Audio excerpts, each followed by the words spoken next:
Netcasts you love. From people you trust. This is Twit. Bandwidth for All About Android is provided by CacheFly at CacheFly.com. This episode of All About Android is brought to you by Squarespace. Squarespace is the easiest way to create a beautiful website, blog, or online store for you and your ideas. Go to squarespace.com and enter offer code ABOUTAndroid at checkout to get 10% off. And by LegalZoom.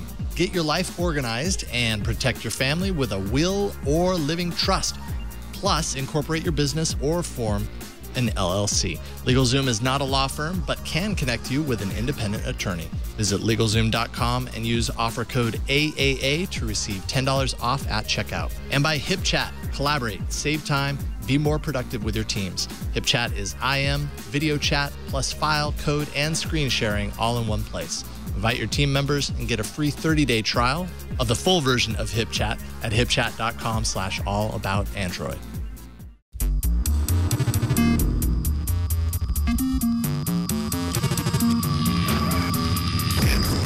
Hello, everyone, and welcome to another episode of All About Android, episode 201.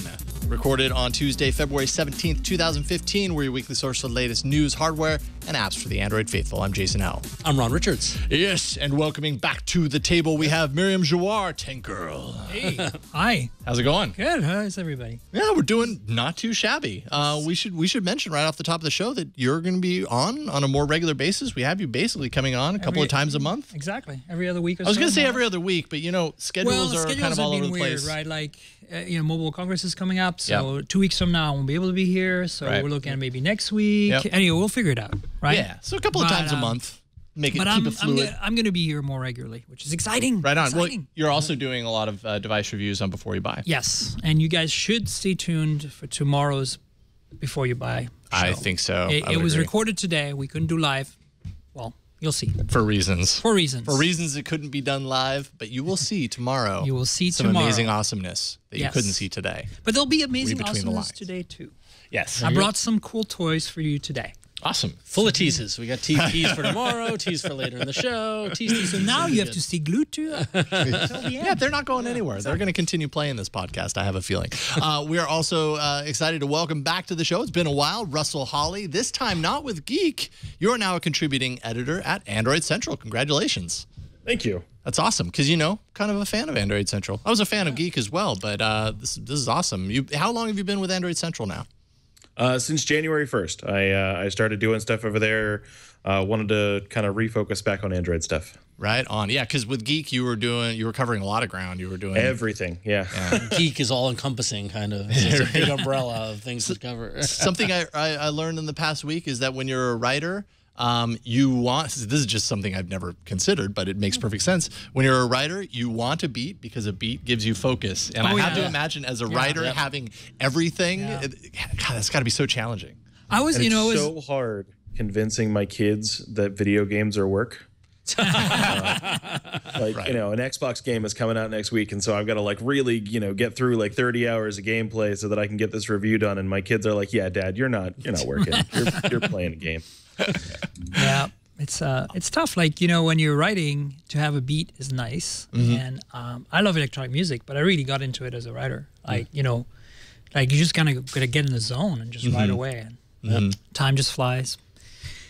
Cool stuff. Well, congratulations on the move, Russell. That was very cool. We're super stoked to get you back on the show today. We have a couple of your articles actually in the rundown today. We have a discussion. We can talk a little bit about Android security. Had a pretty awesome interview with somebody who knows their stuff at Google about Android security. We'll talk about that. How successful is Android Wear? Everybody's been talking about this all week. Xiaomi coming to the US, although maybe not in a way that you might expect. The triumphant return of the ViewMaster. We talked a little bit about. Cool, very excited. A look at the Huawei Honor 6 Plus. Yes. We'll take a look at that. Myriam brought that device and a whole lot more. But first, as we usually do, let's take a look at some news. This just in, Bryan got a 3DS and didn't come up with anything for Android news. Because he's just over there playing it while he's switching the show. The news from the past is getting very specific about Bryan in the future. It's really interesting. Very strange how that happens. I know, just, kind of odd how that Future happens. tellers. Well, some actual news from present day is that the Android One developments continue as Android One continues to bring its low-cost Android devices to new parts of the world, adding the Philippines as the 6th country to join the program. The retail cost is 5,000 Philippine pesos. So that's about $115 US. And what's interesting is that it is confirmed also as running Lollipop 5.1. Although we still have no clue what that means, and thankfully Russell is here, and he wrote a great article to confirm with us that we still have no idea. So, Russell, what do we got on Android 5.1? If I was in the Philippines right now and I paid 115 US dollars or 5,000 Philippine pesos, what would I get on my phone? I have absolutely no idea. So, it says 5.1 in the in the settings field. You can take a look and see that it's there, but it's still, Android 5.0. There's not a lot in the way of tangible differences. There's a lot of speculation as to bug fixes and stuff like that, but until Google makes an announcement or we see a changelog or, one of us actually gets our hands on one of these newer Android One devices, we have no way of knowing. I mean, it's interesting to see that. I mean, now it's in 6 countries, and I assume it's out. So, I'm surprised somebody hasn't grabbed one and fed it to someone of notable blog or who could confirm blog this. notoriety. Yeah. But I mean, I guess it makes sense that that enough time has passed with Android 5.0 that maybe a point release is about time. And if these are new devices they're putting out, better to have them come with the latest version of the operating system than have to deal with an over-the-air update, especially in international countries and where that and maybe an infrastructure would be more difficult to possibly receive exactly. that for whatever reason that might be. Yeah, we should get on this. I mean, it's like $100 entry point for one of these. I mean, we have to have somebody watching in the Philippines, right? Just go get a phone. I don't know how if it's only $115. It's like 2 years of salary or something. I know, right? I don't know what the going rate is, but but you'd think that in 6 countries now it would have emerged at some point. But either way, we're on the edge of our seats waiting to see when 5.1 gets confirmed and what is included. Seeing what minor changes come to Android. Yeah, exactly. I really want to follow the well, it's not even all of the Android One devices. It's just the ones that have been launched here in the Philippines, because we have Alex Stobie over at Android Central has the Micromax Android One device that was announced, and it's still Android 5.0. Yeah, interesting. Well, we'll just have to wait and see. But additionally, and finally, we've heard a little bit about this before, but there's a report with some more information that says that Google is actively discussing plans with select developers to zero-rate data used by certain apps. This would cut down or even eliminate mobile data usage for those apps. And this is, I feel like this has been a hot button story for the past week, this whole question of the zero-rate data kind of change, which, really, is kind of Google kind of stepping up and saying, we want to help developers and we want to help developing countries be able to use these things, and so we're going to absorb the data rate costs, which is kind cool. Which is really cool of them, I thought. Yeah, so. Kind of ties in well with that Facebook version that we saw a few Facebook weeks ago. Lite. Yep. Yeah, are any of you using that, Russell? I'm not using it, no. But another great app that does this is Wikipedia. Wikipedia has a couple of different countries where they work with carriers where the entirety of Wikipedia is free in those on those carriers in those countries. Ah, cool. So it's stuff that's been happening for a little while now. It's very cool to see it expand. Yeah, depending on the region, this could actually be a really, really important thing when you think about it. I mean, just affording the device is going to be a challenge, let alone affording the device and then affording a monthly fee that's data driven and all that kind of stuff. So this could really convince certain people that it's worth all of that money up front to get the device to do it. Yeah, the idea of subsidizing the data to enable usage is really smart when you think about it. I mean, if they can get the plans in place with the carriers and then with the with the developers and whoever else they need to be, that's the best way to get build up to critical mass in a region. Totally. So I hope, all the rumors we're hearing about and stuff like that, I personally hope it's true, because I feel like you don't really see anybody else leading the path globally like this other than Google. So I also hope that the Google agreement with the carrier persists for a long time, Because otherwise, it's kind of like a Right, gateway it's up drug, in right? It's a like, year and- here, have free XYZ, and then, you know, For 3 later on, months. you liked it, now you have to pay. And that would just not be cool, especially in developing countries. Oh, for And- sure. Like the playground drug dealer analogy, and- right? Yeah. Right, and Google can afford it, right? I mean, they get search results which pay, you know, their bills. So, I mean, hopefully it can stay that way. Sure. Well, so in India, Google foots the bill for the software updates. Like if updates come out for the Indian version of the Android One phones, then Google foots the bill for that. The carrier just lets the update happen, and Google pays for that. So that's a 2-year arrangement that they have through Micromax and through the carriers there in India. Interesting. Cool. Very cool. We'll see more of that, hopefully. So this is cool. What can you tell us about Xposed? Xposed, I will admit, is something that I keep meaning to spend time with, but I have to root my device in order to do it. I keep putting that off. Just like Russell, I have no idea. No, but okay. My notes here, basically, I'm just going to run through it quickly. I mean, Xposed framework has basically been a very popular way to modify underlying portions of Android, right, without having to flash a new ROM and get extra features. So it's flexible, can be easily undone, which is great. And it is it's only applied to memory, so you know it can be deactivated at reboot, that kind of stuff. The problem is that it hasn't worked with Lollipop and Art, it doesn't support Art runtime. So this is changing now, apparently. That's just what this story is about. It's part of a new alpha build of Xposed, and the Xposed API is unchanged, so modules don't need to be written. If you've got something that uses the Xposed API, it still works, and now you get Lollipop and Art runtime support. That's basically That's very it. cool. Yeah, Android 4 devices and up. So if you haven't already, you know, with the update, you're still going to have active modules. As an interesting thing, I have to promise myself that I'm going to do this. At some point, I'm going to root my Nexus 5 because I need to play around with Xposed. It needs to be rooted, right? I've fallen behind. It needs to be rooted in order Yes, to use it is. Xposed, It right? does Yeah, require okay, root. Yeah, okay. But basically, what it is, from what I understand, is, you know, in the days when I was really rooting and ROMing, you know, with the Motorola Droid. Back in the day. Back in those that. days. Do you remember those back in days? time. You were a daily build guy. You were. yes, exactly. A lot of those fancy kind of upgrades to your OS came from the ROM specifically. So you'd choose to install a ROM because it had all these extra bells and whistles and features, and made this modification that gave you, you know, the battery percentage change as opposed to just a solid, graphical bar. All that underlying stuff.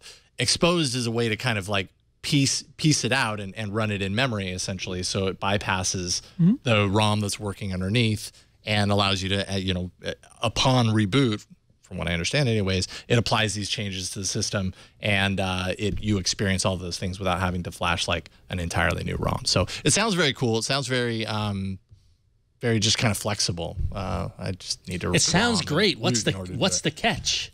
Well, the catch is that if the developer doesn't know what they're doing, it can be super dangerous. Exactly. As usual, when dealing with anything This is what I love root about level. being an Android user, is that you never know. Your phone tomorrow might It's be a a minefield. gigantic security sieve. if you make the choice to root your device and go down this path, yeah, it is kind of a minefield. Well, I those suppose, Apple users, if you don't know what you're doing. they have no idea what risk really is. They just live in this protected world where everything works, and they. Well, no, I mean, jailbroken users can install equally maddeningly dangerous apps. Yeah, that's true. It's true. Yep. So there we go. So hey, See that? Rooting and Romping. That is the show title. That's pretty good. It's pretty naughty. Somebody's naughty. I'll put that in the maybe category. We'll see what else comes up. Cool. Okay, so Russell, you had posted to Android Central, I think it was last week, a kind of Q&A that you had with Adrian Ludwig, who's Google's lead engineer for Android security. And I feel like all the time we're seeing these reports or seeing this article, that, and everybody of course runs with it, that Android is insecure because X, Y, and Z, because this app got permission Android to do this will thing get you or pregnant. whatever. Yeah, Android will get you a lot of things apparently. And so I just thought this was kind of a good Q&A. I want to shine light on it a little bit so that people understand why, when that happens, publications like Android Central say, hey, the sky is not falling. Here are the reasons why. What would you say is kind of like a big takeaway from your Q&A with Adrian Ludwig?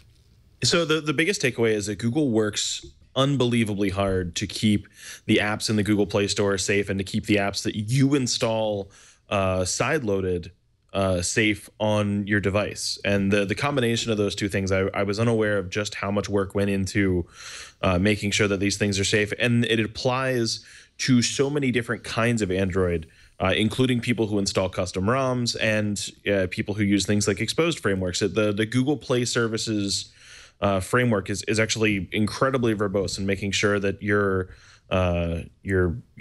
app catalog is safe, and making sure that apps that are entering the Play Store are scanned both by humans and by robots to make sure that so many different things are just behaving the way that they should be. And when I was talking to Adrian, one of the interesting things was how often they have to change what properly behaving actually means. Now that we're seeing apps that take advantage of notifications to spam almost like pop-up ads. Right. It was a big example of the kind of thing that they have to keep an eye on, because a year ago technically that wasn't breaking any rules. It was just poor behavior on behalf of the app, but now it's being treated a lot more like spam that needs to be removed. I also found it interesting. There's kind of a little part where you guys talk about antivirus apps, because regularly you hear people saying, oh well, this is going to keep your device secure, running this app or killing these processors or whatever the case may be. From that, fewer than 0.15% of applications installed from outside of Google Play to US English devices classified as potentially harmful applications, given the built-in protection provided by Verify apps, which Verify apps, by the way, is a pretty powerful thing. Like you were talking about, it applies to apps that are installed through the Play Store as well as outside of the Play Store, rooted devices, non-rooted, all that kind of stuff. Provided by Verify apps and the low frequency of occurrence of installation, the potential security benefit of an additional security solution is very small. So he's kind of putting to rest the fact that A, it's such a small percentage of devices that might, benefit from such protection, and B, just as a category in Android, it really kind of seems potentially kind of useless. Is that a dangerous comment to make, or do you think that's probably pretty accurate? It's not, but it's also important to put it in context. One of the big things that we deal with security research right now is some kind of security research for how apps are handling data, and that's still an important thing. And every once in a while, the security app ecosystem will catch something before Google does, and that's where you see the blog post about how evil a chess app is being and things like that.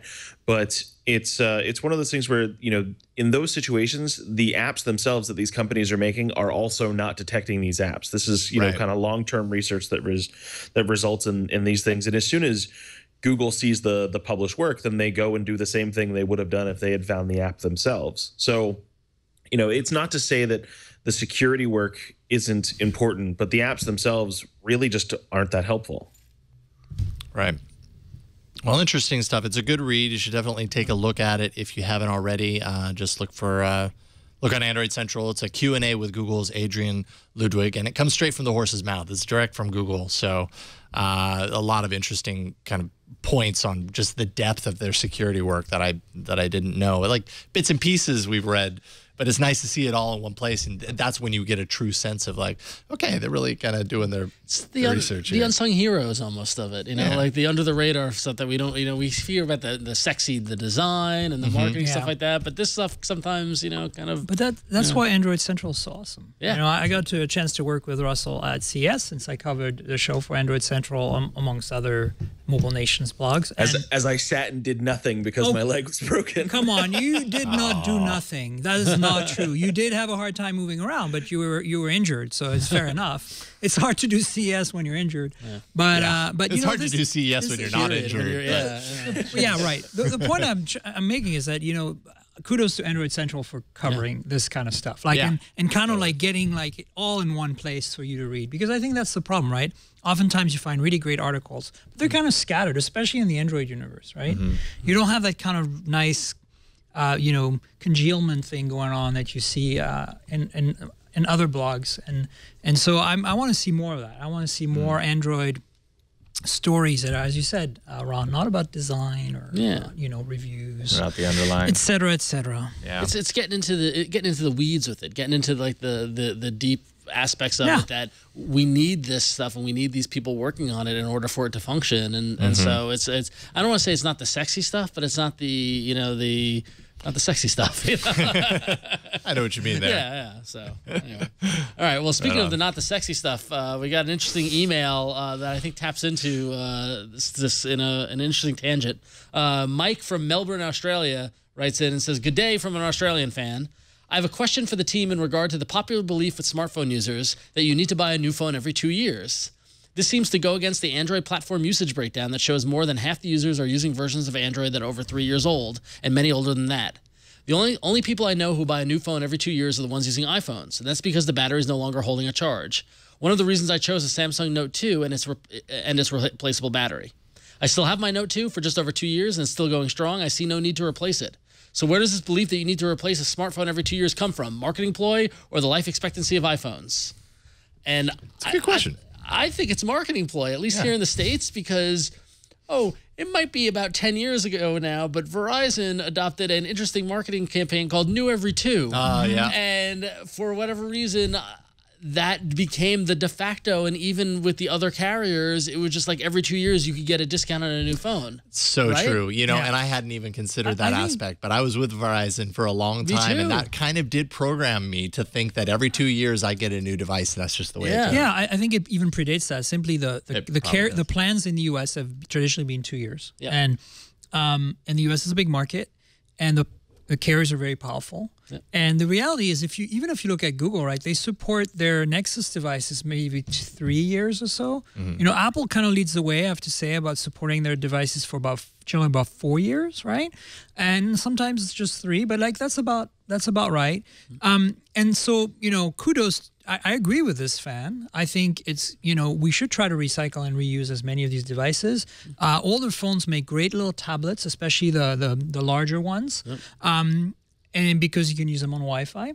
But at the same time, some of the apps just won't run and install properly anymore. I found, you guys remember the HTC Cha-Cha? Yeah, I remember that one. Yeah. It was called something else in the US, wasn't it? It had a different name. It did have a different name. It was on AT&T. Come on, chat room, save me. Status, thank you. Oh God, they're freaking rock Good job, Wade County. Thank you. All right, so I pulled the Cha-Cha out the other day, and I was like, this is cool. Let's go retro, right? Because it had the physical I'll be able to install my stuff on it, like pretend nothing worked. Really? Nothing worked. Like it wouldn't install half of the apps. And I mean, we're talking Eclair or something. I mean, it's really old, right? But there's a point at which, unfortunately, this reader's or listener or viewer's phone is just gonna fall off the cliff, basically. And for better or for worse, that's the reality. Well, and there's also the question of whether or not there's built-in obsolescence into the devices, and which is in the manufacturer's best interest to do that, as I've discovered with my Nexus 7, my 2012 Nexus 7, which now is pretty much as functional as a doorstop. Is built-in obsolescence is it a conspiracy theory, or do you think it's real? I think it's real. No, I don't think it's conspiracy. I think it's real, but it's real by necessity. I really honestly think if you look at the history of consumer electronics, no product ever has had such an accelerated development curve as smartphones. Yeah. There's nothing that can touch the kind of, look, TVs, you can buy a TV and generally be okay for like 5 years, right? I mean, you buy a 1080p TV today, you're gonna miss 4K in 5 years. Yeah. If you buy a phone is a computer. But you used to buy a TV, and for 20 years. I mean, like honestly, my parents had a 27-inch TV in our living room. I remember the day we got it in 1987, and we replaced it in 2004 when I bought them a new TV. Right. Like, which is, when you think about it, crazy. That's exactly what's happening, and it's just kind of like all compressing in. But phones have always been a pretty high accelerated rate. And I don't know why you fix that. And I think our entire world works like that. Like people lease cars instead of buying them. They're basically renting a car and getting a new one every 3 or 4 years, right? As we become that's how people think. More and more addicted to technology. Right. And we become more and more used to upgrading it on a regular basis. For example, I would love to know who I could talk to figure out how to get a phone to last 2 years. Because even before I started doing this, I would upgrade my phone as often as I could. I had, it's always been something that I've done. I've always upgraded way too early just because whatever the shiny new thing is. So I'm definitely part of the problem there. I think if we're horrified by this, we need to remember that we're creating a lot of waste, and so we need to try to recycle as much of it as we can. Yeah. And we're certainly guilty. I mean, me and us, I think in general, the early adopters is tech savvy, right? Because we're like, I go through 50 phones a year. I mean, they're not mine, but I return them. But where do they go, right? Yeah. What do they do with them? I don't know. Yeah. So It's a good question. it's fascinating. It's hard to reprogram. At the same time, I think every one of us is in a strange situation in this discussion, because at least I can speak for myself. I get new devices all the time for what I do. So that has also reprogrammed my brain. Well, that falls back to my whole question of like, okay, I want to know what the normal people do.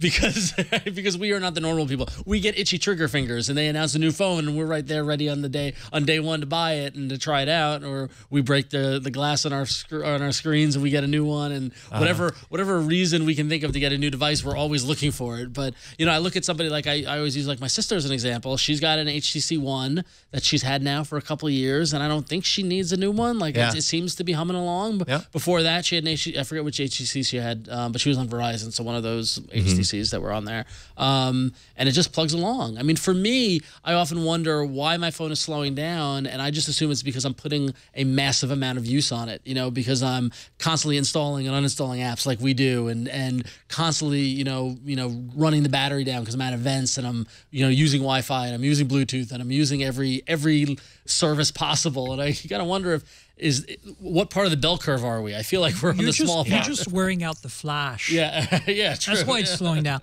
No, but look, I mean, I would also say there's a counter argument here. My Nexus 5 was my main phone for a year and a half.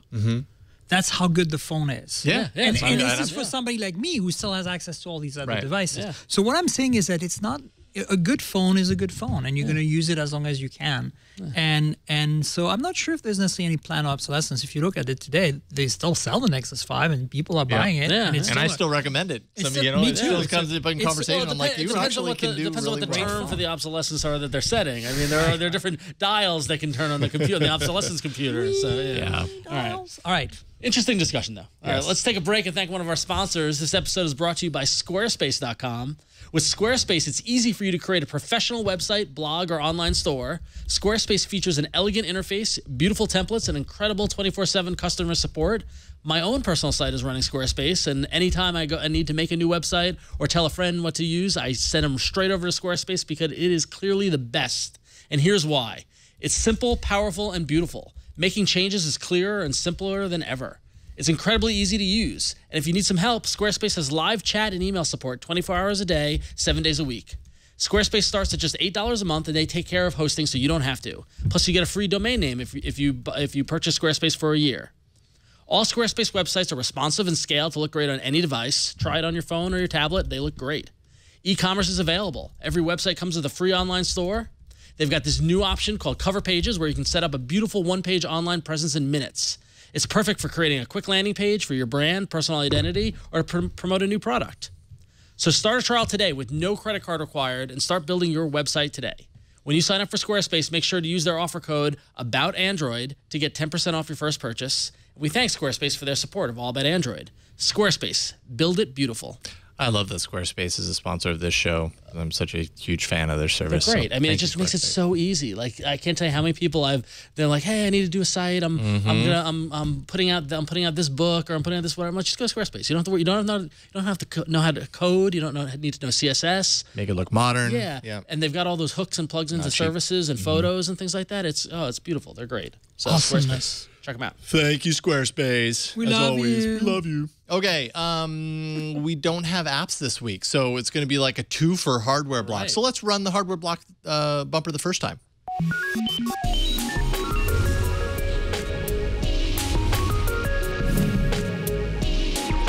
We need to like Hardware Strikes Back.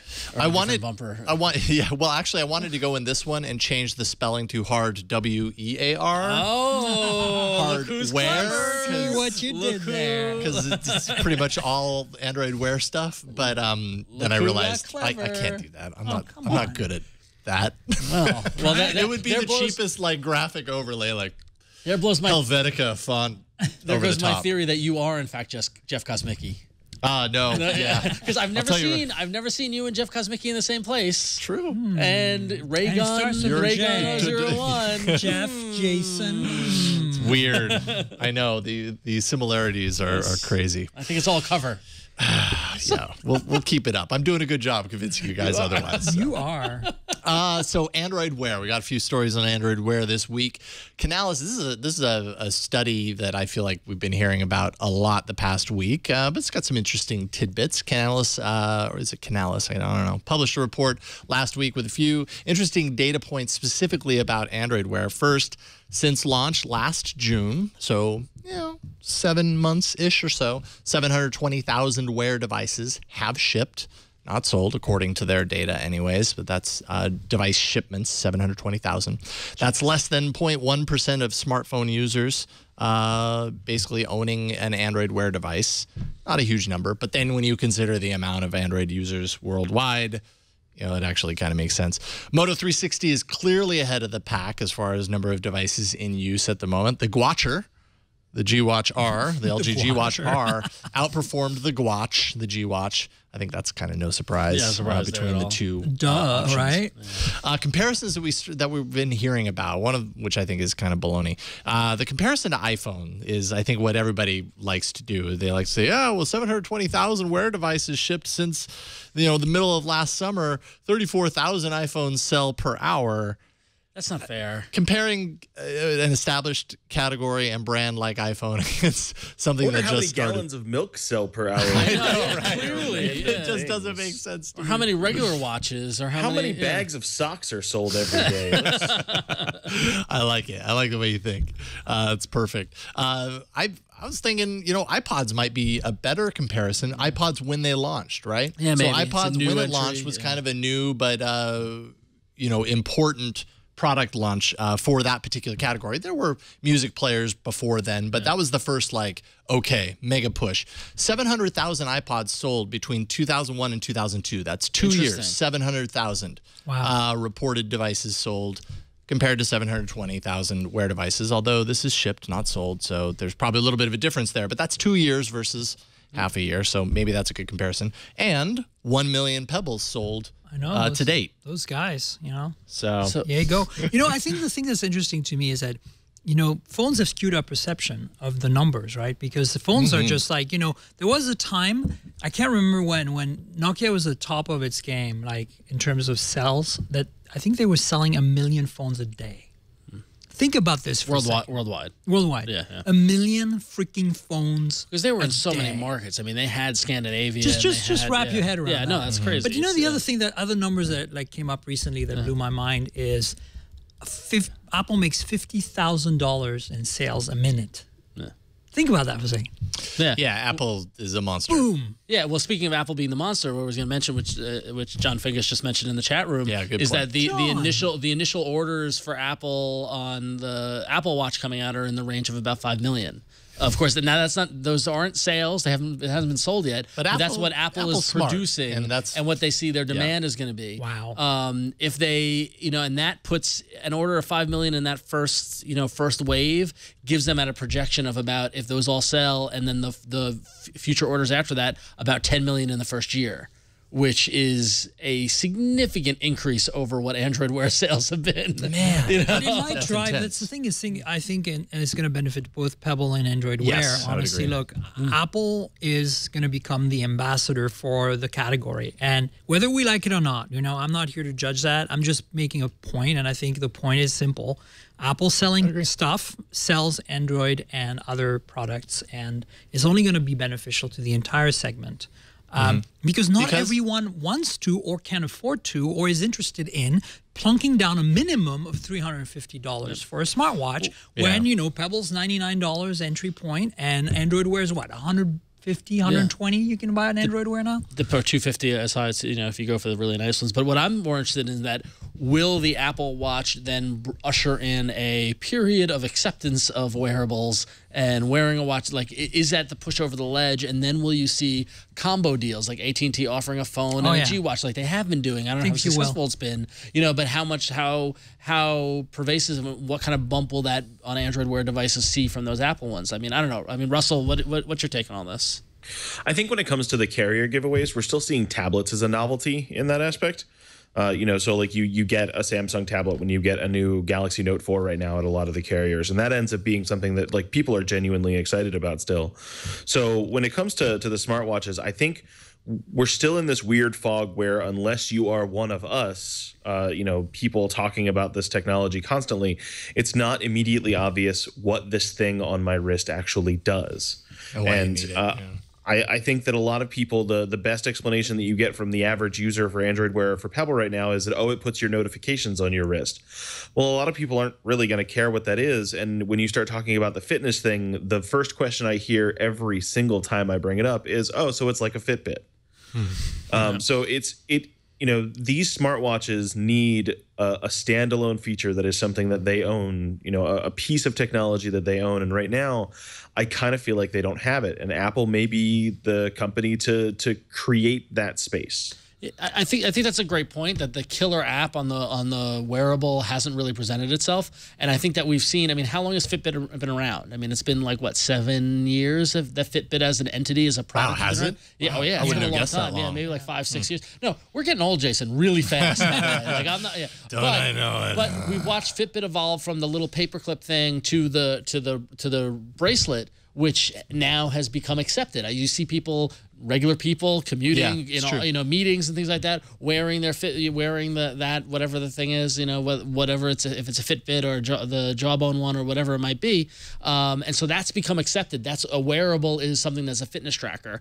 I've been describing my Android Wear phone as a second screen for my phone, which is a little harder to describe in a marketing message, but when you're talking to someone, it's like, not only can I get all my notifications, but I can control my running app, I can control my podcast app, I can do a search, I can do all this sort of and once you then I get it. It's an extension of the phone, but still it's not a killer app. Yeah, exactly. They get it. They may get it, but they still might have a hard time understanding why they need it. Exactly. Right. Because most people would hear that and be like, yeah, but I'm fine with pulling out my phone to do that. Until they're not. And that's the thing to me. When I was at Pebble, if you give people the opportunity to try it out for a while, if they're in an environment where they needed to care about their notifications, it just changed their lives. Yeah. And so I think that's why it's come a long way. But you're right, trying to get them hooked in the first place is really hard. And my two favorite examples right now are in the kitchen and in the car. And the kitchen is a weird one. I've had to show a couple of friends in the house where they didn't quite get it, where I'm like sliding something in the oven and I have something on, cooking on the stove and something like that. And I shout down to my wrist to set a timer for something because there's something else going on in the kitchen that's being done. And that's cool. The response is, kind of a step back where they go, whoa, okay, so I get why that's useful now. Yeah. And then the same thing in the car when you're doing GPS. It is just plain more convenient having that screen on your wrist than it is, having your phone in your cup holder or having it stuck to your windshield. But actually demonstrating that, unless you're in those scenarios, is not easy. Right. Right. Yeah. No. For me, I mean, on the drive up here to Petaluma today, I had, I'm driving and I'm getting emails on my phone and I'm responding to them just with speech and text messages and things like that. My phone isn't leaving the console, which, as Jason, you can attest in the past, I've been very guilty of not doing that. So, to me, it's already improved my life and from a driving standpoint, and also just not have, on a commuting standpoint, not taking the phone out of my pocket to look at a text message, stuff like that. I don't need to respond to it immediately, but I can say, okay, yeah, I saw that, and not have to maneuver, especially when you're packed in a Muni and it's awful. Right. But again, I agree with Russell that none of that is a killer use case, a killer app that makes this must have. And honestly, I don't know that Apple has it either. I'll be curious to see if something emerges or if a developer comes up with it, but it's still just a second screen for the iPhone. Yeah, but what Apple has is they have this crazy ability, even failing that, to just have the... Yeah, it's like they have a gravitas for this kind of thing, where all they really have to do is, well, we're Apple, we have this device, and that's why you need it. Right. And people will give them a pass for that and try it out just for that reason. And I know this is all about Android, but if you look at the history of of Apple in the last few weeks, and their revenue and all that. And you look at the success in China, right? These are markets where bling is important. Yeah. People are gonna maybe buy a Rolex, sure. That's the ultimate statement maybe of wealth, right? But there's rumors that the high-end gold watches from Apple are gonna be in that price range. Yeah. So at that point, then why, you want the latest and the best and the greatest? You don't buy the Xiaomi, you buy the iPhone. Well, you don't want to buy the Rolex, you buy the Apple Watch, the rose gold $15,000 edition. Trust me, our minds will get blown when we see those prices. They're going to be in that range. I think Gruber is right about the prices. And so ultimately, it's going to become a status symbol. And there are a lot of people who wear watches who just want to wear a watch. They don't care about notifications, just wearing a watch. And now, it's a gateway drug, right? They start not caring about the connected part, and then it's connected. That's such a strange way to think about it. And it's like, oh, I got it because it looked cool. Yeah, and then I realized it did stuff. It did stuff, right? And I think honestly, I don't really think it's ever going to be as popular as phones. Yeah, no, it's like I don't tablets, think so. right? Look at tablets. Tablets have plateaued, right? Even the iPad has plateaued. Yep. And I personally don't use a tablet much at all. But I get their usefulness, I get the utility, and I get the watch usefulness and utility, and lots of people are going to buy them. And then once you start getting into the millions and millions and millions, it's going to be a worthy segment to be in. And it's going to drive sales on Android. It's going to drive sales on Pebble. It's going to drive sales on Microsoft Band. And people are going to understand that the watches are a little bit more sophisticated than their bands, like Fitbit and Jawbone bands. And who knows? Fitbit and Jawbone might start making watches soon. I would be surprised. I mean, they kind of almost do. Yeah, if you look at they're some close of the, enough. Yeah, some of the, I think Fitbit products are like, wow. Yeah, they'll do the crossover, I'm sure.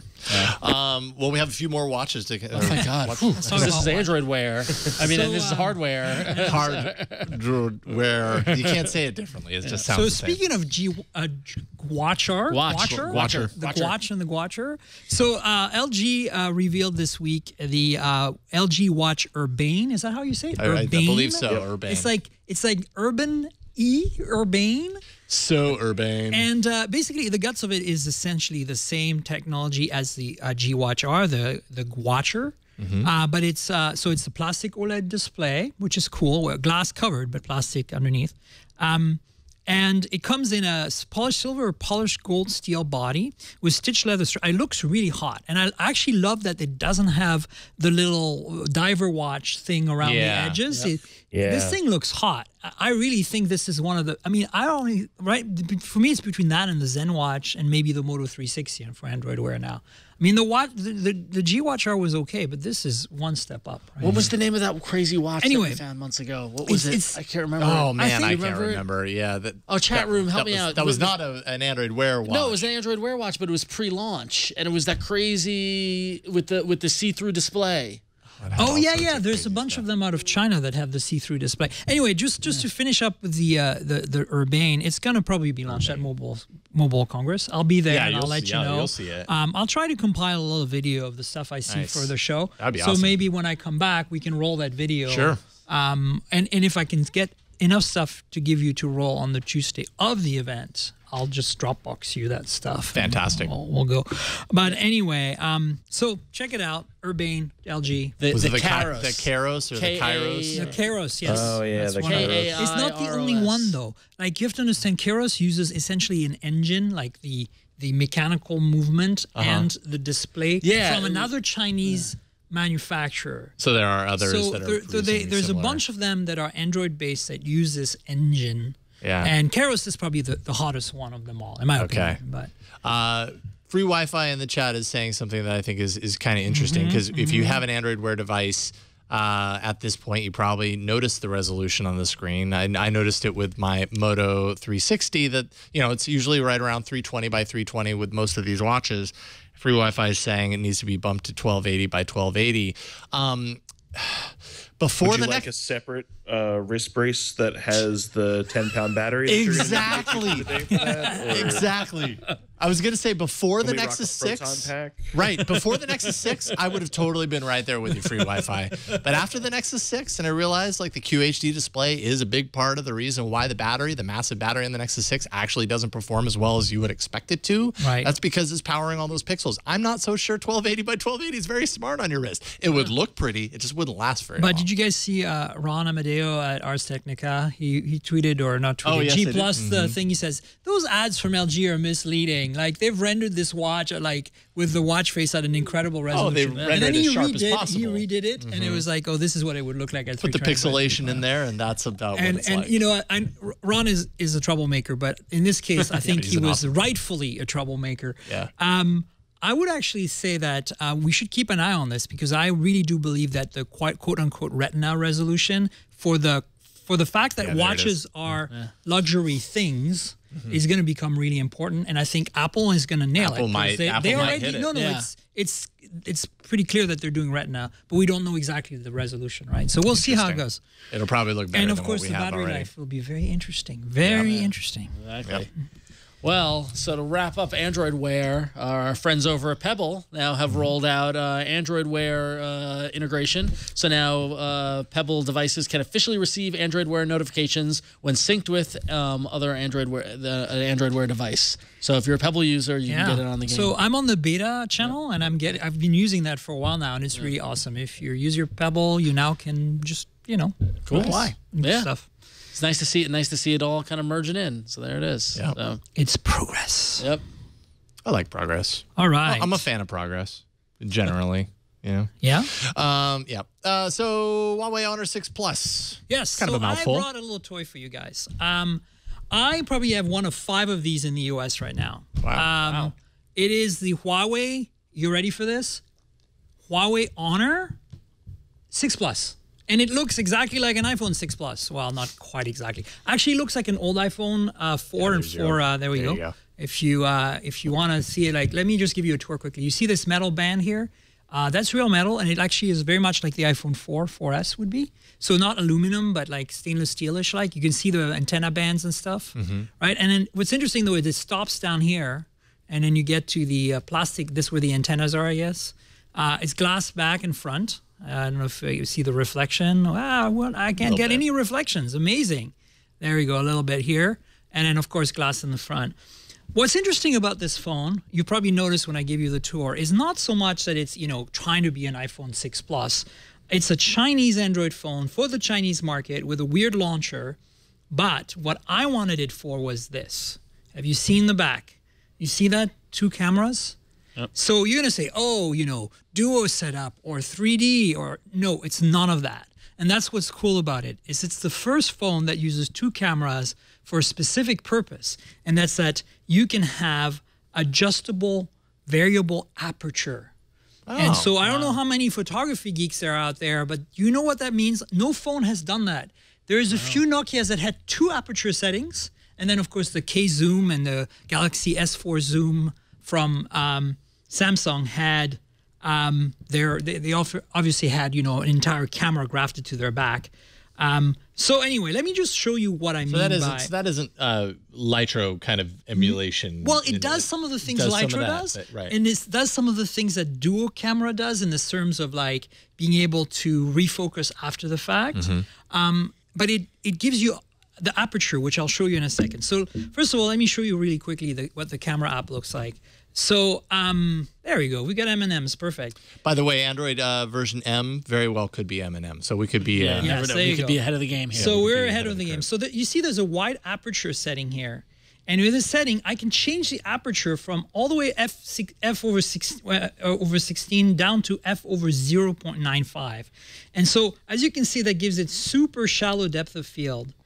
And so if I take a picture in this setting, I want a bunch of different things in the background here, maybe get some of the background. So if I focus on this point and take a picture at this really crazy aperture setting, now I have a picture that I can tweak after the fact. And let me show you what I mean. That's kind of the Lytro-ish And that's kind of the Lytro-ish stuff, but you can change the aperture, which is even better. So as you can see, you got a beautiful picture with, a nice close-up of the M&Ms. Of course, they're behind a slightly dense plastic cover, so they look, and everything dissolves in the back, right? Yeah. Great. But watch this. If I go into this aperture mode, now I can change the aperture after the fact and look at the twit mug. It's getting clearer in the back. Yeah, and then if I go all the way, look at that. Everything's clear in the back. Yeah, cool. And then now the best part is if I tap on something else, I can focus on this part and focus on that part.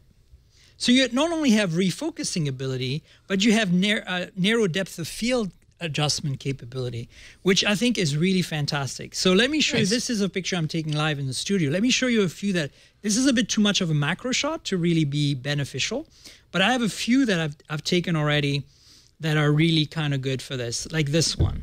So this one's great. I don't know if you can see it. So right now it's focused on the first bottle. And if this is a shot I took last night, so I can then refocus on this bottle or on that one back here or on this one back there. Or, but if I change the aperture to, the widest, where's my slider? There it is. Now I've got everything in focus, which is really kind of interesting. So this is one of the things I love about this camera. There's another thing that I want to show you that's really, really clever. And because it has two 8-megapixel camera sensors in the back, it can now get better low light performance. Ah, excellent. So in regular photo mode, is it like an HDR style approach? It's more like it gathers more light because it has two sensors basically. Oh, okay. And then and so they have a super night mode, which won't really be helpful here. But I wanted to show you the UI. I don't know if you can see it. Let me put it on something black, like you won't. Oh, can you kill the lights, here, Brian? Maybe actually, that'll. No. Here, the mug. Okay. You see these settings there? I don't know if you see them. Yeah, down at the bottom. There's a bunch of settings at the bottom here.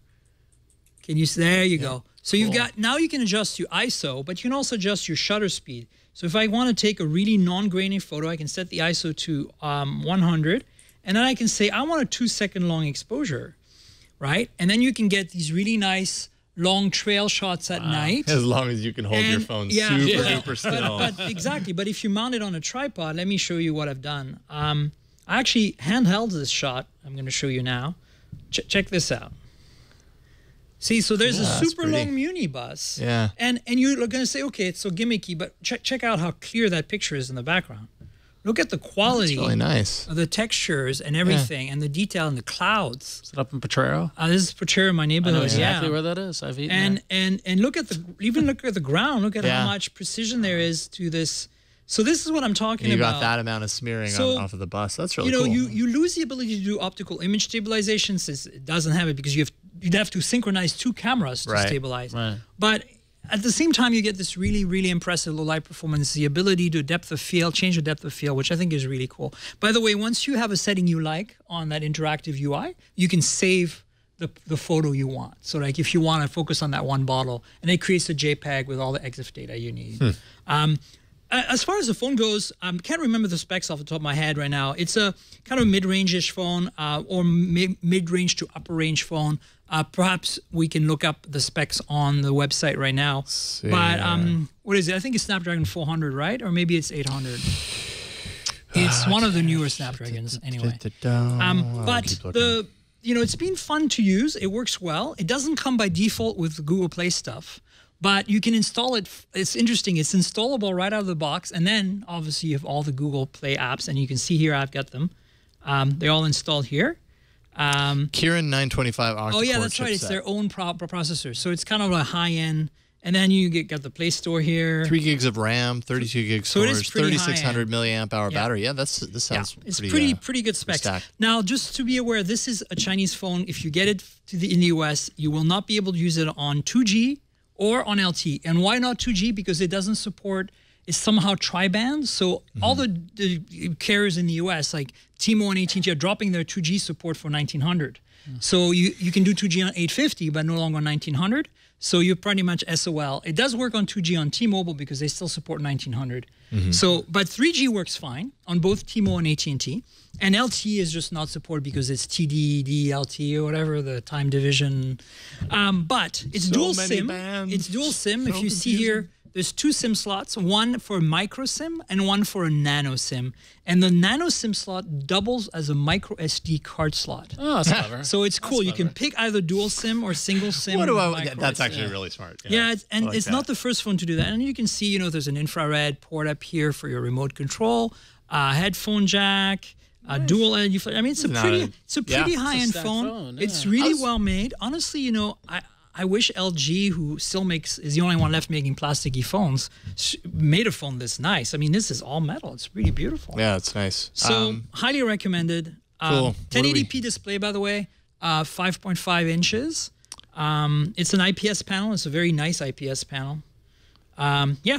Looks like about $320 unsubsidized. One thing you should think about if you ever find a way to import this phone, other than the bands, is that the launcher is not replaceable. They've got something in their ROM that prevents you. Yeah, Wow. I've tried many different launchers. That's weird. I've never heard of that Normally, you can before. go clear defaults and get to the launcher somehow, Yeah. but they hijack the home key basically. Ooh, I don't like that. Interesting. And if you notice, their home key is actually set up such that if I go back in the camera app here, you'll see what I mean. They slide away these buttons, like, and then you get them back by setting them up. So I think they're hijacking the whole kind of way Android does things with That's their own. interesting. And also their launcher is really weird. Watch, there's no app tray. Everything is directly on an icon. Right. I do remember that from the Huawei device I used. You've got notification tray, of course, but it's a very weird setup.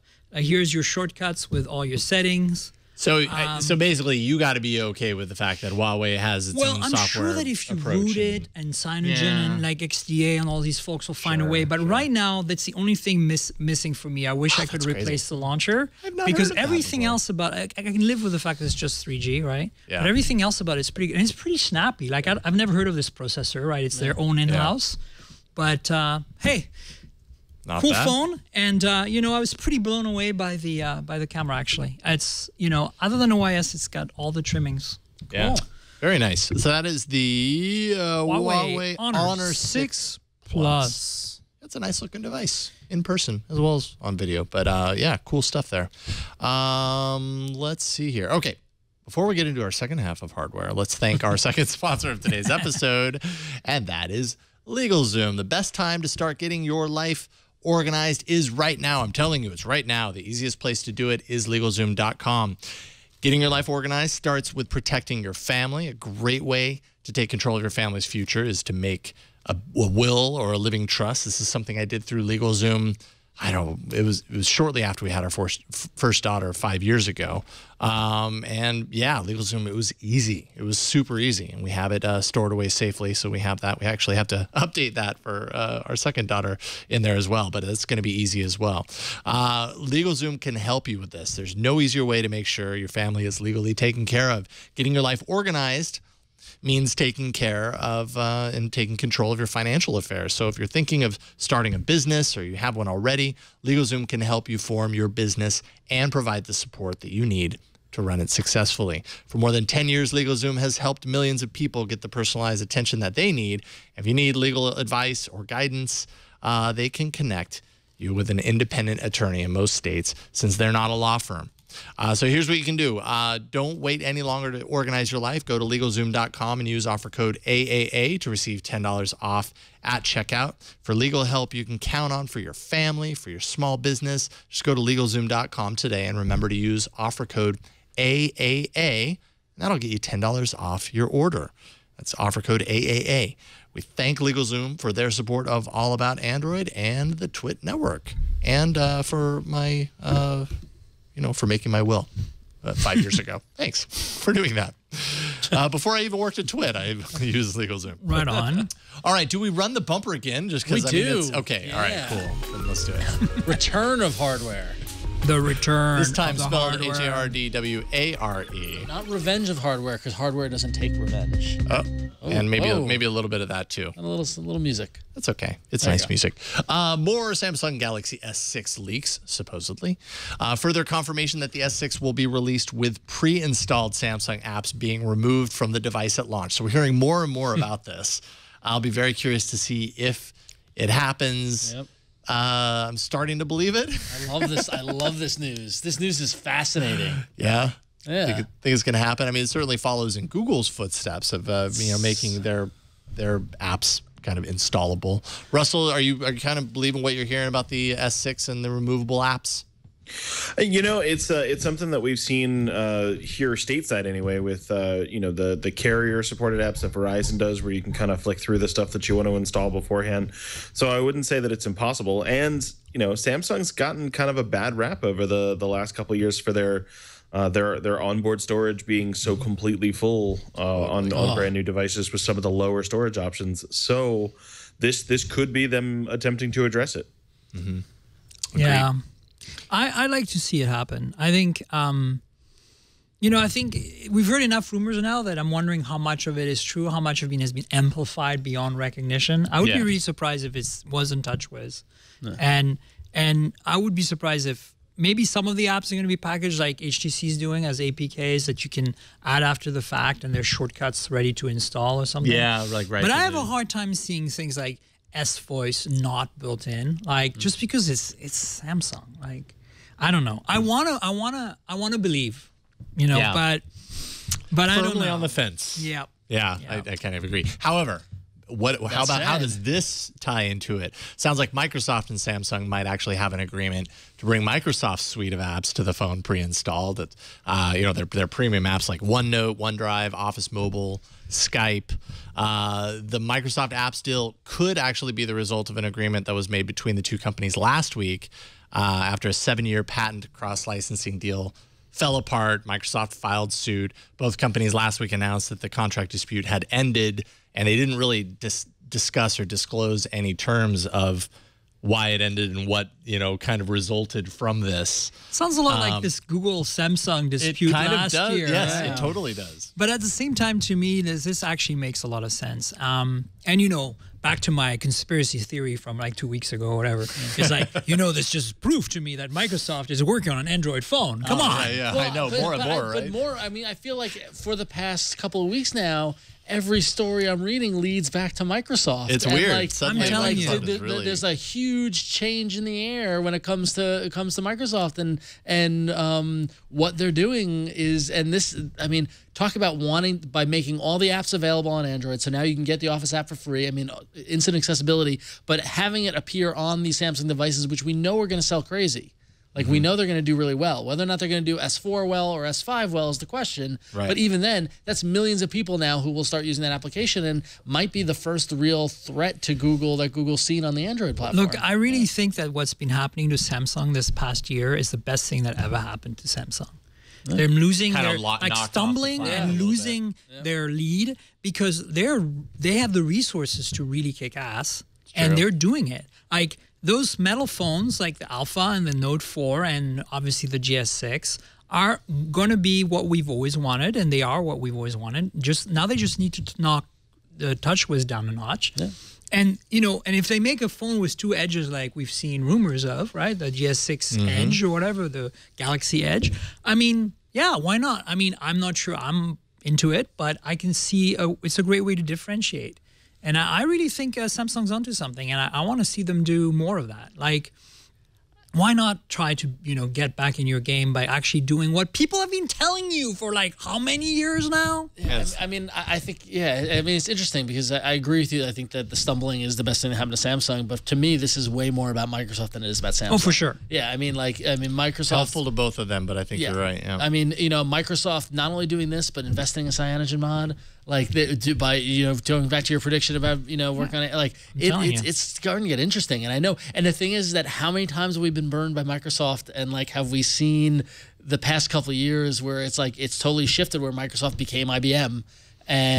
But if they can turn it around, but you see, you know, I mean, you know, Satya Nadella's strategy, I think, is sound, and it's working. We're seeing the results of it. Like, I was on you know, before Buy with Leo just earlier, and he showed a $59 Windows tablet running Windows 8.1. Right? Now it's, you know, only Bay Trail and it's 1 gig of RAM. But I hate to say this on All About Android, but having the choice between a $59 Android tablet and a $59 Windows tablet, I'd pick the Windows one just because there's all these legacy apps I can run. It's more universal. Like, there's more I can do with it. It had like a full-size USB port. Yeah, you know, that's the other thing. Plug your peripherals into it. The point is, to me, like, you know, I'm not saying, you know, I love Android for tablets, but I'm just saying that if if you're going to a limited budget, you need to spend money on one device. Why not make it a tablet that's super cheap, that runs all the tablet apps, but at the same time can be plugged into a big TV and a keyboard, and all of a sudden you can run like old Photoshop that you might have floating around because it's x86 and because it's Windows compatible. Yeah. That's pretty, that's enticing. And that's because Satya and his team said, we're going to make licenses for Windows super cheap on these devices. Yeah. Russell, do you feel like we're kind of on the precipice of seeing Microsoft become a bigger player in the Android world right now? Does it kind of feel like all the stars are pointing to this as a reality that a year from now we're going to be like, oh yeah, I saw where it changed. A Microsoft Renaissance? Yes. What do you think? I think we're hearing a whole lot of whispers, and I really want to hear something that is louder before I get excited. I think that Microsoft has done some cool things with Windows over this year, but they've also been really kind of laser focused on Windows, and to deviate from that right now seems like a really weird strategy for them. Not necessarily a bad strategy, just a weird one. So, I am really hesitant to be even a little optimistic about it until something louder than a whisper happens. Mm-hmm. Would you pick a $59 Android tablet over a Windows tablet at this point? But if they're spec for spec identical, Windows tablet. If they're spec for spec identical, just because you can do more. I would probably end up going with a Windows tablet over an Android tablet. This is crazy that here we have at least two of us that are Android fan people that are like, oh, at that price point, it's a little more universal. I'd pick that. Yeah.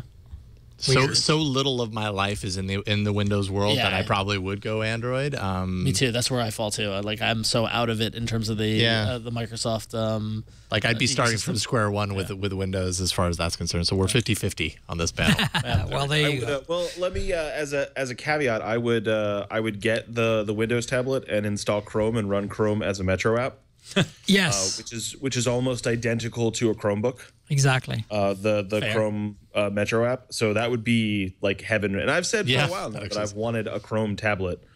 And so that would be basically how that got used for me. For sure. Yeah. Interesting. But basically, think about it: is if you turn that thing into dock it basically into a desktop device, you now it has more uses, is what I'm trying to say. Totally. That's the only reason. In an ideal, you lose your Android ecosystem. Right, exactly. In an ideal world, like ASUS is doing this, where they have a tablet that's Android, and when you dock it to the keyboard, turns into a Windows device. Wait a minute, we've seen this before. We've heard of this before. A wacky button. That to me would be the holy grail, because the Metro apps are meh. As Russell just said, I would run Chrome on that thing before anything else. Yeah. Mm-hmm. But hey, all right. Well, it's interesting. I mean, I definitely think we should keep an eye on it, and the Samsung development just magnifies that. I mean, I think it really does. I think Russell, that's your bullhorn versus a whisper. I mean, like if they make that move.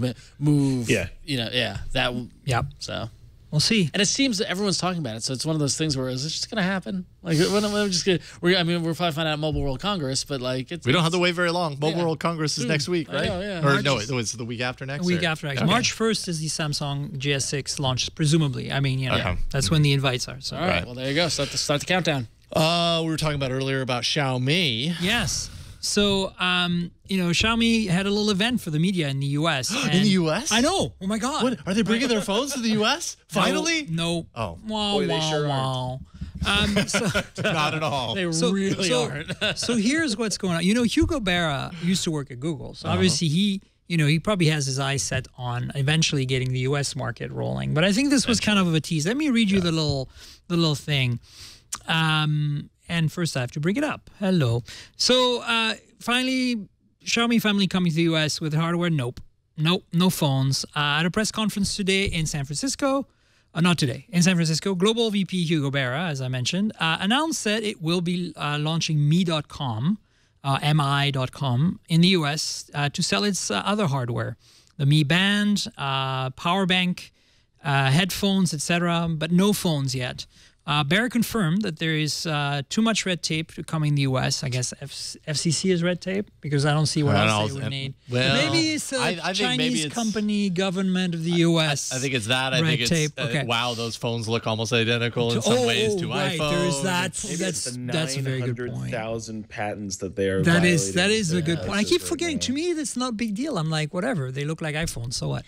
But yeah, Apple would not be happy. And anyway, so it's not even no roadmap for them. They're just basically, I think they were just trying to rub the journalists the right way and say, we love you, pet, pet, pet. Someday, come and maybe. see our nice toys. You've probably never seen them in person before. You keep hearing about this company called Xiaomi. Here we are. I mean, yeah, they're gonna have some serious issues if they want to bring these phones unmodified, and even if they modify them, I could see Apple saying, "Oh, well, now that you have a legal presence in the U.S., I'm going to nail you for every infraction of patent you've done on phones that, even though you don't sell them in the U.S., are still, not right." This reminds me of Ron Amadio's review of the Mi 4, which was, when I read that review, that's, I think, when we called out on the show, like, we got to get a Mi. And then, of course, a fan kind of came through on that, and we ended up reviewing the Mi on the show, the Mi 4. But what he said specifically about this is the Mi hardware, Xiaomi's hardware is so impressive, but it's so blatantly similar that they obviously have the means to make something really special. Why don't they just do that? Because then they buy, just go in a different direction, take all of those awesome resources that they have, and they can create a really high quality phone and just put a little bit more originality into it. And of course, I'm speaking for Ron at this point. This is what I pulled from his article. So maybe he said a few things. It's been a few months since I read it, but this is what I walked away from it from. Take those resources, make something a little bit more original, and then what's the barrier to coming to the US and selling a kick-ass phone for a low price? Hopefully. Man, I mean, it would be hard to deny that because the devices, the build quality is great. Yeah. They do a lot right with it. I mean, we know what they have to do. I think the reason they haven't is, part of it is, compliance. But the other thing I think is just that, their entire reason of being is based on copying Apple. I mean, there's no doubt about it to me. And in China, that rolls, that goes, because Apple is, what you want to aim for in terms of, people buy Apple and pay those crazy prices over there for Apple products just because they want to have that image thing, right? So Xiaomi's like, well, we can give you the image minus for half the price. Go nuts. And that works. But I think when your entire business model based on that, I don't know how you bring it to another country where that stuff is going to be legally slowly. Yeah, I think that's exactly what Hugo is saying here. Not on our roadmap yet, but I bet you it's in their minds, for sure. Well, what's in our minds is our awesomeness. Minds. Does that work? Well, so we talked about it last week after it was hinted, and very rarely am I waiting with bated breath on the reload button when a event happens or an announcement happens. But last week there I was hitting refresh, waiting for the announcement of what Google and Mattel were doing as they had now come together to bring back the ViewMaster exactly as we predicted in a new plastic shell that sells for $29.99 that runs Google Cardboard. How cool is this? Bringing VR to the masses and to a younger audience in a neat and kind of inventive but also retro way. So Mattel and Google will team up to create this device, which is basically just a plastic shell that you put a phone into. It runs the version of Google Cardboard, and then it allows you to experience the ViewMaster in a different kind of interface that plays off of the ViewMaster's history of allowing to take you to different places, but also with the Google Cardboard VR ability. So like I mentioned, the device sells for $29.99. It requires you have a phone to put in it.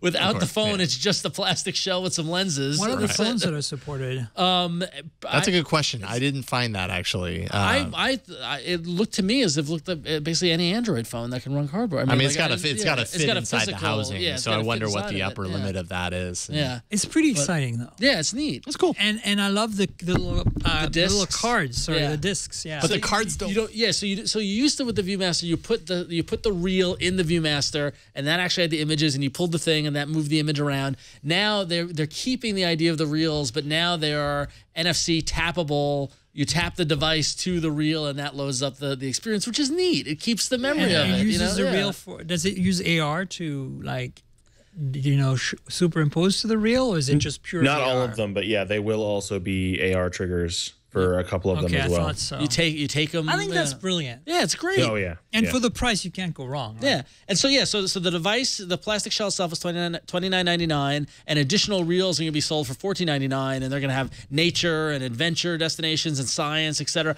I can't wait to buy this for my nieces. Like my 11-year-old niece has a Moto G. Okay, she has there you her go. own That was my phone. next question. Yeah, like boom, like she can share with her little sister. Like this is exact. Like I cannot wait to give this to them. So I'm very excited for this. So good job. And I posted about it on Google Plus. That's how excited I was, which I rarely do. Right? If you went to Google Plus with it, Ron, that means something. I didn't go. Well, I did to Twitter as well too. I did the cross post thing. There you go. But very excited for it. So good job, Google and Mattel. I like it. So. Craziness. You've never been on the edge of your seat for a Mattel announcement. Yeah, exactly. Yeah. Since you were a kid, anyway. Even when you were a kid, you didn't know that there was an announcement. It was by Mattel. It was called the Sears catalog. That's what it was called. Exactly. You were on the edge of your mailbox waiting for the Sears catalog. All right. Before we get to the arena, hold on. Let's thank a sponsor. Today's episode brought to you by Hipchat. How is your team communicating? Are they using a variety of email, IM, texting, cloud storage, different document sharing apps? Hipchat puts everything in one place, and it's designed specifically for business. Hipchat is IM, it's video chat, it's document sharing, screen sharing, system updates, code sharing. It's integrated in one simple platform. You know, email is slow. Meetings get sidetracked. Regular IM doesn't work well for groups, especially large groups. As is usually the case in business, Hipchat keeps your team in sync, and it works from any device, no matter where you are. The best part, Hipchat integrates with the top developer tools. Its integrations are super powerful. GitHub, Jira, Zendesk, and more. You can check out the 57 services that Hipchat plays nice with. Hipchat brings your entire project and team communications together. It's easy to set up. It's fun to use. It makes your team super productive. And, we use Hipchat here at Twit. We have our ads teams working on Hipchat daily. So, I mean, we put this into use, and it's just a really nice kind of cohesive way to keep all of our communication connected through its service. We use it all the time. Get your team on the same page in seconds. You can try it out for yourself. There's a freemium version that you can use free forever. But for the next 30 days, you'll get the full version of Hipchat, which includes the bonus features of video and screen sharing. You can try Hipchat free, no credit card required. Just visit hipchat.com/allaboutandroid. You sign up, click on Start Chatting, then invite a few team members and try it free for 30 days. And for the first 100 signups, Hipchat is going to extend their 30-day free offer here to 90 days. Remember, that's hipchat.com/allaboutandroid. You can check it out for yourself. Hipchat, your team, your project in sync instantly. Check it out for yourself. hipchat.com/allaboutandroid. Thanks so much for your support. All right, we have an updated Android Arena theme. Let's see if you can pick out what was changed. So many enter, but only one lives. Android Arena. The eagle eye would spot that's the current modern font type of the word Android. Man, that Jeff Kosmicki is the attention to detail impresses every day. Well done, If Jeff. Jeff were here, I would commend him for the work that he does. Ron is somewhat suspicious that I might in fact be Jeff Kosmicki. I can tell you without a doubt I'm useless with motion graphics like that. It's the ray gun connection. That's It is. That's a very specific word. All right, so Jeff Kosmicki has done all of the bumpers on this show. He does it for free, and he sends us updates like last weekend when he said, hey, I went through your apps drop and, swapped out the icons so Can we they're see refreshed. that? We haven't shown that on the show. Can we show that? Sure. Do you have it there? If it's already loaded, we could certainly So we've do that. got updated apps here. I see Google Fit. You see there? There's Fit. There's the Wear. Or sorry, the Wear. Yeah, there you go. There's To Do still new there. music. That's good. There Yeah, it is. To Do. I don't think To Do's going anywhere. We got a new Keep. Yeah, you see. Yeah. He just was like, I'll update these for you. It's no big deal. Jeff's great. And then he also swapped out the Android Arena. But anyways, if you want to find out if you can hire Jeff for your own visual needs, go to toyraygun.net. And he's awesome. And he's not you. And he's not me. Although they've never been in the same place at the I same don't have time. time to do Yeah, this. we have. I'm just saying. I'm not convinced. Okay, well. Or hire me for your next visual arts. And then we'll see what happens. No, Jeff's awesome. I should really tell Leo and Lisa that I'm doing this on the side. Pay. Yes, I should just do all of our art. Okay, last week we had a couple of apps in the arena. We had S-Converter, Flush, and Sue, the social and payment network. Turns out a lot of people need to find a toilet. I'm 53% of people. I'm wondering the metaphorical value of the fact that the 200th episode arena winner is an app that lets you find a toilet. That is an interesting coincidence. Philosophical. And I also It's either a statement or we just didn't bring our A game. Condemnation. might have been, hey, Flush is a very nicely designed app. A lot of and it people does were its very, job very happy. Maybe they well. laughed so hard that they were pissing their pants. Yeah, so there they it had is. to find a bathroom. That could be the case. Thank you, Bryan. Thanks. Thank you. Well done. Nice. Well, that Hidden. just keeps going. Okay. That goes for a Wow. while. This arena went down the pretty, toilet. All right, cool. Well, I won. That was All my right. first win of the year, I think. By the way, I think I don't know if I missed the chat room with the stats, but I think that was my first. I'm win sure of the we'll see year. it. I'm sure. I think you have 2 wins, guest have 2 wins, and that's my first win. So there you go. Arena Yes. through week 6. Me with 2, you with 1, guest with 3. Guests are Guest of firmly the year, winning the guest is in the at lead. this point. Russell, You're the no guest. pressure. Somebody's Russell, keeping track. no Oh, yeah. pressure. It's nice. Now we're gonna I have don't to think add. I've ever won any of these, so I'm good. You could win today. Today Just could be You could the win day, today. man. I've never won either, don't worry. It's not easy. It's not Coming up easy. with 4 new apps each week. Okay, mine is really quick and really very simple. Let me see here. It's called Speakerphone X. So here's the scenario. You dial somebody on your phone and you're talking, with it like normal, and then you actually want to go to speaker mode. So you pull it away and then you're like, where's the thing? And so whatever. annoying. Speakerphone actually does this automatically. So what it does is it uses the proximity sensor on your phone, and it automatically switches between in-ear audio and speakerphone audio. And Wow. I'm gonna see if I can do this without revealing too much here. I'm gonna go here. I'm pulling away for a second. I'm gonna go to my voicemail. Okay, so here goes my voicemail. Wow, you still use voicemail? Oh, that's cool. Wow.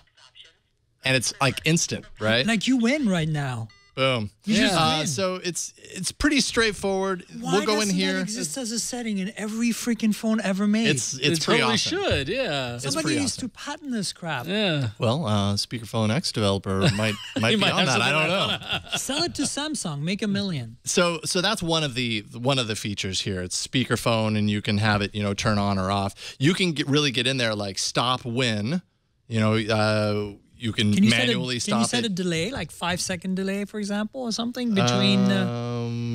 Between like Yeah. the transition. Yeah. Is that what you're talking Yeah. about? For like, don't know. if you pull it off your ear a little bit, it doesn't go immediately. Oh, so it doesn't can get all glitchy or whatever. Yeah, no, whatever. That's a really good question. I don't know if you have that delay right now. Yes. It needs to be That's a stop. good addition though, Yeah. because I could see that. I haven't had any issues with that, but there you go. Auto hang up features. There's a little alert, which I don't know. You still win. But Good one. You still win. Auto answer. So auto answer, if your phone's ringing, it detects when you put it up to your ear and then it answers. So you don't have to like LG click has to- that on some to phones. answer. So anyways, really quick, it's called Speakerphone X, Speakerphone EX, and it's free in the Play Store. And it's just, kind of changes how your phone works. Strong out of the gate, Jason. Boom. Well done. I thought it was kind of cool. All right. All right. So Myriam, I why got don't you go another next? What camera you got? app because you know me in camera apps. I'm still trying to find like the ultimate. So if you can get the camera on, You are a camera phone fan. I'm kind of Can I? phone Oh, there camera we go. fan. Perfect. So last time I give you guys Camera FE5 right here, which is a really awesome app, especially if you're running a phone that supports RAW and the APIs for Lollipop and stuff. But if you are, and a lot of us have these camera phones that are Android, but for some reason, I'm speaking about you, LG, particularly on the G3 right now, some reason they refuse to have the settings for ISO or the settings for simple things like, exposure compensation. You want to tweak things a little bit, but we don't want something too, well, anyway, here it is, Pro Capture. There's a free version if you want to try it out. It's $3.99 if you want to buy it. Let me pull out the M&Ms because the M&Ms are going to become our reference. So here's what I like about this. It's, as you can see, a very basic camera UI. You have things like exposure compensation. You have things like white balance, a bunch more settings. But what I really like about it is that you can use the camera button here as a dual detent button, basically. And I'll show you how that works. Samsung and LG used to implement this on their UIs, but have gotten rid of it. And what it is if you tap, as you can see, it's focused on the M&Ms. And now I can reframe with that focus and that exposure setting. Oh, that's cool. And until I decide to release my finger, then it takes the shot. So that is one of the things I love about this app. Just that camera button implementation, and then here's the result. As you can see, whoops, that's not the one. My Mac's super overexposed, exactly the way I wanted it, but the M&Ms are super well exposed and in focus. So that's it, really. There's really not much going on here. You get a whole bunch of other settings, you know, like what you'd expect from a modern app that's a camera app. And the nice thing about this is it doesn't require any special APIs or settings to use. So it's just, you know, any phone that has Android on it, pretty much, even like Gingerbread, it'll run. And all of a sudden you get some settings like ISO and like brightness, and then this great camera button. So I don't know if that's worth $3.99 to y'all, but for some of you, it might be. So there you go. Cool. I think of all app categories have a different value because of how much you use them. And cameras, I would imagine a lot of people use them so frequently that absolutely, a good camera app that works for how you think and how you want to use it. $3.99 is absolutely not too much. And just those controls, like for whatever reason, like their attempt to make the default camera app simpler, but then burying things like whatever the plus minus. I'm not a camera person, but you know, being able to change the exposure level, like that's hit. Like you need to unlock that now. Yeah, like that's default is hidden, and I was I need that at clubs and stuff like that. And that's the thing that's killing me on some of the really good phones, like the G3, which has great camera hardware. There's no setting for it. Yeah, at all. You're like, whoa. Why don't you put that in there? Anyway, cool. That is Pro Capture. It's $3.99 in the Play Store. Russell, I have your app installed. You're gonna win this week. I feel it. So I'm a huge fan of second screen apps. I love having my phone or my tablet with me when I'm watching a show. I dig the extra information. I'm kind of the like bonus features at the end of the DVD kind of guy. And so being able to do that with television was a really cool thing. I think the very best app right now that does that is Sci-Fi Sync. The Sci-Fi Channels app does it for a whole bunch of different shows. It uses the microphone to listen to the show that you're watching and will live sync extra data based on what point in the show you are at. So, you know, when a big plot point happens, then you'll get, you know, either a poll or, you know, the ability to chat or background for, you know, the composition of that scene and just some really cool stuff that happens for, you know, behind the scenes stuff. But for the 2 Sharknado movies and their new TV show 12 Monkeys, you can also sync to Philips Hue lights, which is a big deal for me. No way. I have Philips Hue lights in my living room. So like there's a scene, the very first scene in 12 Monkeys, like you see the main character and then the whole screen goes red and you see the 12 Monkeys logo. All the lights in my room go red to match. Wow. And then the entire rest of the show is live synced with no effort from me. Just by having the app on my phone, the show syncs the lights to whatever's happening in the show. And it's such an incredible experience. I love it. Way cool. I have a time lapse of it on Android Central. It's really just fantastic to see. Oh man, I'll have to pull that up, see if I can do 2 things at once. Central. Sorry, I'm trying to do 2 things at once here because I want to see that. Is it the app pick of the week? No, it was a second screen article. I'll see if I can find it real quick and maybe I can put it in chat. It should only take me a second, but yeah. So it's you know, it's something so where cool. If you have a Philips Hue setup, then you know the app is free. If you want the light setup, then obviously you have to have Philips Hue setup, and that can be a little on the expensive side. But this is a reason to do that. I mean, like that's right. Yeah, that's so cool. But I mean, like for the rest of the live sync stuff, then it's free audio sync, and because it's using audio sync, you don't have to be watching the show live. I put the link in chat. You don't have to be watching the show live. You can be watching it DVR'd. You can be watching it Chromecasted from an app, and the microphone will do the heavy lifting for you anyway. It's really cool. I mean, there's the second screen stuff. Like I didn't play with it that much, and I was watching a movie that I rented off of Google Play. And I had my tablet in my just to the right of me because I was Chromecasting it, and I looked down and I saw that they were showing the album cover of the music that was playing. Yeah. And I was just like, whoa! And it was like it was in the last scene of the movie, and I was like, oh, that's so cool. But I already finished watching the movie, so now I want to get more into that stuff because generally second screen stuff kind of annoys me because I want to watch what I'm doing. But like this kind of stuff, that's what it should do. It give you contextual information at the right time that doesn't take away from the experience, and having the light change to match it is just super cool. That's awesome. Yeah.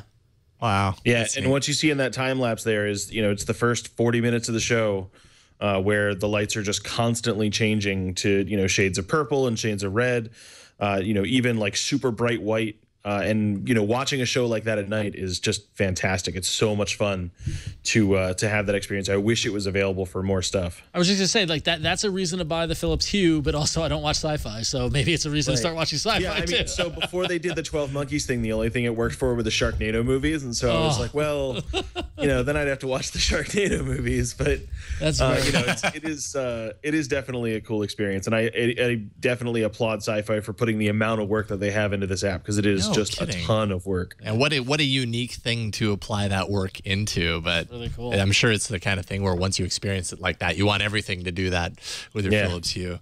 I've watched a few things through, I think it's Play Movies. Yeah. And then when I pull up my app to do something, it was like, this person's on the scene right now. And then, the pictures of the people are swooping around like, yes, I need to know what that guy's doing now. Tell me, what is he starring in now? Well, I like seeing like what album the song is from because I like that song, like that's the kind really of stuff cool. that's pretty cool. So yeah. Anyway. All right, go for it, Ron. What you got? So I'm following up flush with an app called, it's a free app in the Google Play Store. It's one of many, but so far it's the best one I found that does what it does. It's called Instagrab for Instagram Save.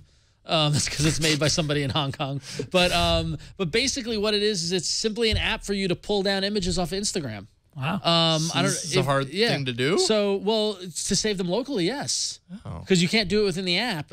Quite often you would either need to go to the web and do right-click save as, or on the phone, really you can do a screenshot, but then you get the whole app bezel and stuff like this. Now, here I am. I've logged into Instagram in this own app, so you can see there's my little icon. I'm going to go to my feed, and this is my latest, kind of these are photos of my friends and things like this. And so, I'm going to scroll down, I'm looking, and for whatever reason, like my friend Ryan was at a toy fair today, and that's a cool 3-headed dragon, so I'm going to click tap download. You need that. You need that on your device. And it's going to say it's been added to the download list, smart download completed. And so now if I go into my pictures gallery here, where is that? Photos. There, You will see there's the photo from Instagram that I downloaded. So now I've got it. So if I want to repost it, I can repost it. If I want to save it, I can save it. I can put it with my own photos. I can save it somewhere else. I don't know if this is legal or like how that works with Instagram's TOS, but it just makes it ridiculously easy to download photos off Instagram. That's all it does. So what you can do is you can either go to your feed, which is your feed on Instagram, or you can go to any photos that you've liked. So I can see these are all the photos I've liked. And if I want to, this is my friend Josh's barbecue in the snow, I can just suck that right down. And if for some reason you want to get one of your photos, let's say you posted it, but you want the original, this is all the photos I've posted. This is my feed. If you went to me on Instagram, and let's say I really needed this picture of the wedding present, I can just download it, and there it is. I think you need that. Yeah. Yes. So although you probably, I probably already have it because I uploaded it, but still. But there they all are. So nice. And it saves them at native res, like 600 by 600 or whatever. It saves it whatever. Yeah, but whatever's been up. It's saving the highest res that Instagram is saving it at. 6 by 6. So nice. So there you go. So Instagram for Instagram save. Save. Yep. Save. I love that. There you go. Save. Essential. It's like first. That was essential because Instagram for Instagram was taken, so we might as well add save to the end of it. 640 by 640. Woohoo! So, all right. Cool. Well, cool. Excellent stuff. So we have Speakerphone X. Oh, I'm going to stall because I didn't do the publish. Oh wait, thing. do you have a note on yours or? Oh, you're right. I do. Thanks. And that'll buy me time because I got to publish this. So my app, which is the Speakerphone X, I didn't realize there's a paid version, and that's why it was grayed out on here. It just did not click. $1.50 is the paid version. You get all of those settings that I was showing off, which I was wondering like why I couldn't click them, and rookie mistake. But anyway, so it's $1.50 for the full version. But to do what I was showing off, the up to the ear, you know, down and it switches to speakerphone and everything, that's included. That's free. Okay, so if you go to AAApoll.com/201, should work now. There it is. Excellent. You can vote for your favorite this week. Speakerphone X, Instagram for Instagrab for Instagram save. There we go. It's kind of a mouthful. Pro Capture or Sci-fi or Sci-fi sync, depending on how you want to say that. I always want to say Sci-fi, but I don't know if that's what they intend. AAApoll.com/201 to place your vote. Let your voice be heard, and let us know which is your favorite app of this week. That is it, folks. Cool. We rounded it out with a strong arena, and yeah. I think we've talked about all the things that need to be talked about. Russell, Holly, always love getting you on the show. Thanks so much for coming on, and congratulations once again with the new position at Android Central. What are you working on right now? Android Central has got me pretty busy right now, so sure. I haven't done anything outside of that. But I do have a really neat sci-fi book that I think people should check out still. Yes, you should. So where can people find that? It's Google Play Store, Amazon, iTunes, everywhere. It's called The Space Monster Anti-Survival Guide. Cool. I love it. Have you been getting a lot of feedback from folks? I know you had. It's been really fun so far. This was my first time writing like a creative story, and I've gotten a lot of pretty good responses. The first of which being that it was entirely too short. That's good. That's a good one. Yeah, that's a good one to get. Yeah. All right, on. So there it is. It was definitely a fun story, and there were some amazing illustrations in there by a guy named Aaron Wood, who did a fantastic job with all of my crazy space monsters. So if you're looking for something fun, it is $3, and I think you should read it. But I'm a little biased. I think you should too. It's $3. Like it's like just buy it, guys. Everybody just buy it. When is the audiobook coming? I've had a couple people legitimately ask me for an audiobook, and I don't think I can do it. Like I might try it. The format for the book is really weird. Like I'd have to do a bunch of different voices. Yeah, you know what you need to do, Russell? You need to get Michael Fisher at Pocket Now or Sean Hollister at Gizmodo to read it, because they have amazing radio voice. Sean Hollister, yes. Yeah. Or you could get Leo to read it, perhaps. You can bribe Leo. But you need a good radio voice, and those three would be my recommendation. I just email them and ask them if it's not that long. I might be able to just whip it out. Knock it out in an afternoon. Exactly. Obviously, Leo's a fan of my hair, so maybe I could there you go. There you go. I think that was basically Leo's way of saying, do you happen to have a book that I could read the audiobook? That exchange was earlier. That's the Leo face stroke of Inquisition. Of audio, yes, exactly. That's how he does it. That's how he rolls. Yep. All right, thank you, Russell. Really appreciate it. Always a pleasure. Myriam, what you got what were you working on these days? I'm pretty busy, actually. I'm getting ready for Mobile Congress on one hand, so I'm going to be covering it with Mobile Geeks, which is a blog out of Taiwan that's best known for a lot of video content. So they do a lot of hands-ons and reviews that are video reviews, and they do a lot of on-stage live streaming of interviews and stuff like that at events. Nice. They always work something out. So Intel's given us some space in their booth at Mobile Congress to set up a stage to live stream interviews for 8 hours a day. And so that's what I'm helping with, in addition to, the going to the Samsung event and the HTC event. So I'm going to try to cut some small videos as I go, and as I said, package them up into something you can put on the show. Oh, yeah, absolutely. Whether I'll get to it and get to see everything before the deadline, which is Tuesday for this week, 2 weeks from now for this show. I don't know, but I'll try. Okay. Yeah, whatever you can do. That's awesome. So that's what I'm getting ready for. I'm also going to a wedding this weekend, so a bunch of stuff in Vancouver in Canada. So bunch of stuff going on, but things are good. Stay tuned tomorrow morning for an exciting Before You Buy episode. And that's basically what I've been up to. A bunch more reviews, obviously, on my plate. I'm so behind on my reviews right now. I got like 8 reviews to edit and put up on my YouTube right now. They keep stacking I got the raw content, but I need to actually make them happen. So You're too busy. I'm just too busy, basically. You can find Myriam's reviews at tankgirl.com, tnkgrl.com. Try to post most of them before I go out to Barcelona. And then, I'm Tankgirl on Twitter, TNKGRL. Follow me there. Radical. Myriam, thank you so much. She'll be back next week. We also have Florence Ion returning, possibly in studio from Greenbot. So, should be a good show. That'll be fun. Ron, what about you? Usual. You can find me at about.me/RonXO, where you can find my Instagram, and you can use my app to download them. And I know there are other apps that do that, but this is the app I reviewed. Just the chat room was barking.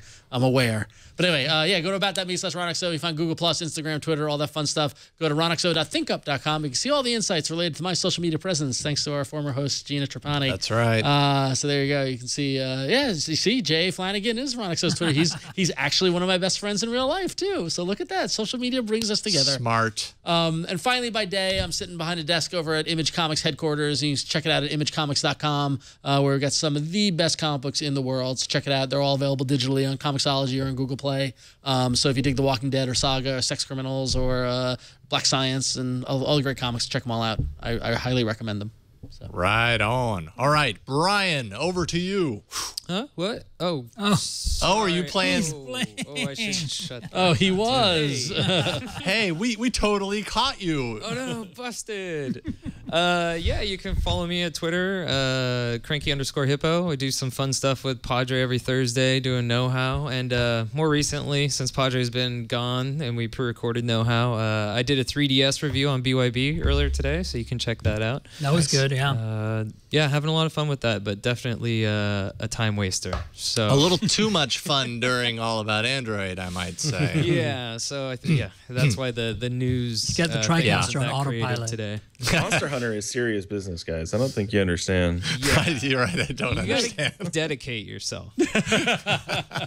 Well, you don't want to put the TriCaster on cruise control too much, because then everyone will realize that the TriCaster can just switch the show for you. So I just be careful. That's all. Yeah, we got to keep that on the down low. There's this button right over here that automates everything. Autopilot. We don't tell many people, except for right now. We tell everybody. But they'll keep it quiet. So you guys will keep our secret, right?